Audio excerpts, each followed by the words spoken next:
Nous recevons aujourd'hui Dr Mohamed Monsef Marzouki, homme d'État, écrivain, médecin, militant des droits de l'homme, ancien président de la République tunisienne. Dr Mohamed Monsef Marzouki, bonjour. Bonjour.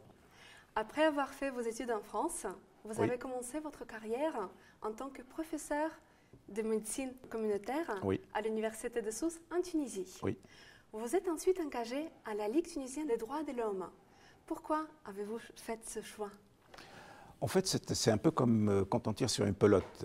Donc, quand je suis rentré en Tunisie, j'étais neurologue. J'ai commencé à m'occuper donc de problèmes de neurologie.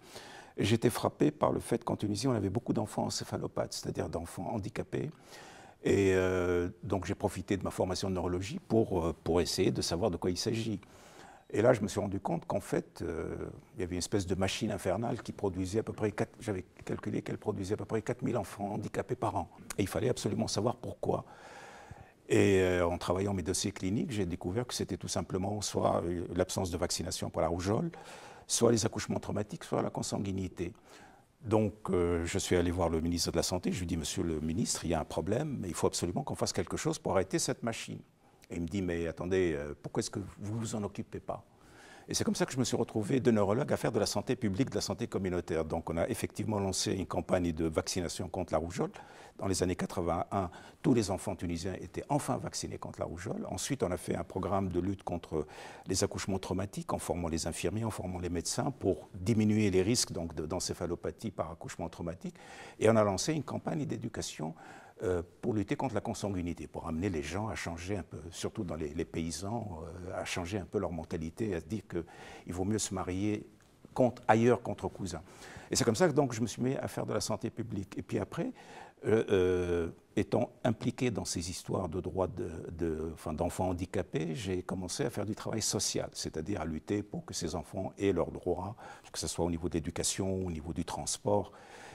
Et donc, je suis venu, donc, vous voyez, de la neurologie à la santé publique aux droits de l'enfant, et ensuite aux droits de l'homme, parce qu'à un moment donné, il y avait une ligue qui s'appelait la Ligue tunisienne des droits de l'homme, qui avait besoin d'hommes qui étaient impliqués dans le champ social et politique, et on m'a demandé de faire partie de la Ligue.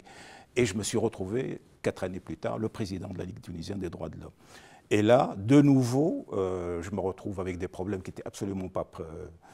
C'était pas dans le programme, je n'avais pas un plan de carrière, je me retrouve donc à faire face à une dictature avec toutes les histoires de corruption, surtout de torture, et je me suis lancé donc dans la bataille des droits de l'homme qui m'ont amené à la politique, qui m'ont amené à la présidence de la République. Donc vous voyez comment, à partir d'un moment, vous commencez un peu à vouloir traiter les problèmes de fond, et puis petit à petit, vous arrivez de proche en proche à vous retrouver à faire de la politique, alors que ce n'était absolument pas mon plan initial.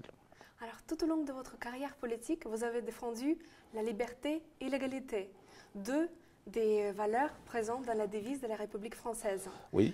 À l'école polytechnique, un tiers des élèves sont des étudiants internationaux. Oui. Selon vous, que doivent-ils apprendre de la France et de leurs camarades français?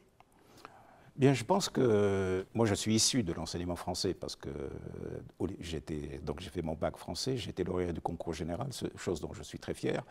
Ensuite, j'ai fait mes études de médecine à Strasbourg, j'ai passé le concours de l'internat, j'ai été reçu au concours d'internat. Donc, je connais très bien ce système d'enseignement français. Et ce qui m'a toujours passionné dans ce système, c'est qu'il donne vraiment sa chance aux gens qui sont capables. Quand j'ai passé mon concours d'internat dans les années 70, en 73, il y avait avec moi des collègues qui étaient fils de patrons. Ils n'ont pas réussi. Mais moi qui suis venu d'une famille pauvre d'un pays du Sud, j'ai réussi. Donc je suis devenu interne des hôpitaux et eux pas. Donc ça montre bien que c'est un système qui est essentiellement basé sur la capacité et pas du tout sur d'autres... Donc je pense que c'est un système qui est à la fois juste et qui permet aux gens qui ont vraiment des capacités d'occuper leur place. Alors, il faut vraiment en profiter, pas seulement de cet aspect technique, mais il faut bien comprendre son aspect aussi social, pour que quand ils rentrent chez eux, ils pensent à ça, à savoir qu'ils ont profité d'un système qui donnait sa place à tout le monde. Parce que ce dont moi j'ai peur, et je le vois se mettre en place en Tunisie, dans beaucoup de pays, c'est des enseignements à double vitesse, c'est-à-dire un enseignement public de plus en plus négligés, de plus en plus affadis, affaiblis, et vous avez des institutions privées, et là vraiment des institutions privées vont profiter aux gens qui ont de l'argent, et le système public va être laissé aux pauvres, et ça c'est pas bon. Donc il faut qu'ils aient à la fois pas seulement si vous voulez la possession de tout cet aspect scientifique et technique, mais qu'il faut qu'ils aillent au-delà pour comprendre que ce système d'enseignement à la française, basé sur un enseignement public, et un enseignement public fort, de qualité et accessible à tout le monde, voilà ce qu'il faut faire chez nous. Alors, vous avez fait vos études en France. En suivant votre exemple, vos 2 filles ont fait leurs études dans 2 grandes écoles françaises. Oui, oui. Pour vous, qui connaissez donc très bien le système français, tout en gardant un regard extérieur, quels sont aujourd'hui les atouts et les points à améliorer dans l'enseignement supérieur français? Moi, je pense que encore une fois, cet aspect social de l'enseignement, enseignement public, enseignement de grande qualité, enseignement ouvert à tous, ce sont des choses qu'il faut absolument sauvegarder. Je pense que c'est une des caractéristiques puissantes par rapport à d'autres systèmes d'enseignement, notamment le système américain. Donc public, ouvert, démocratique, ouvert à tout le monde. Ça, c'est quelque chose de fondamental. Maintenant, qu'est-ce qu'il faut améliorer? C'est un peu... je pense que tous les systèmes, quels qu'ils soient, sont obligés de s'adapter en permanence. Je pense que le système français est assez souple et assez fin pour pouvoir s'adapter en permanence à des nouvelles pédagogies.